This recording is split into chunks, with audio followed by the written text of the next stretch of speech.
şükratını şanını, ata vatanımın genci kendine, parlatuğum aziyadan şanını, arkadağım kutlu olsun baydağın, halkın arkadağım deyip saylanı, iyi gününü bahtiyarlık paylanı, dünyanın arzulanı kakın hananı, arkadağım kutlu olsun baydağın.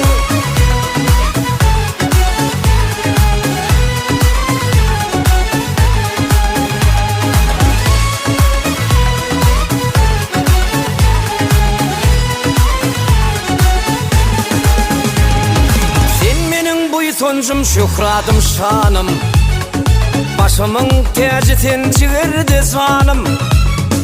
Dünya dursun sendir Türkmenistanım, parlatuğum büyük halkın şanını, halkın arkadağım deyip saylanı, iyi gününü bahtiyarlık paylanı, dünyanın arzulanı kakın halanı, parlatuğum kahramanın şanına.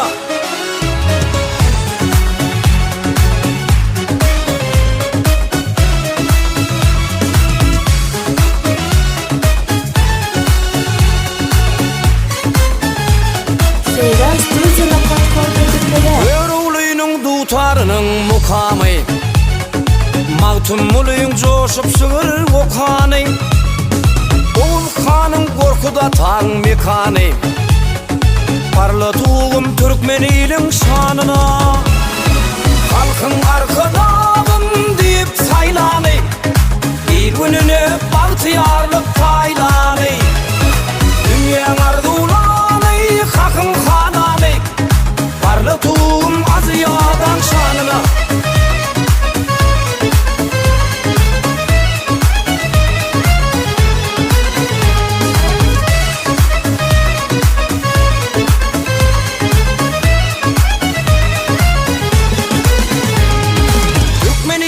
Ağdıvirdir amanlar, Ediz vatan arzulanın zamanlar, adatlığı erkinliği ayanlar, parlatuğum büyük halkın şanını, halkın arkadağım deyip saylanı, iyi gününü bahtiyarlık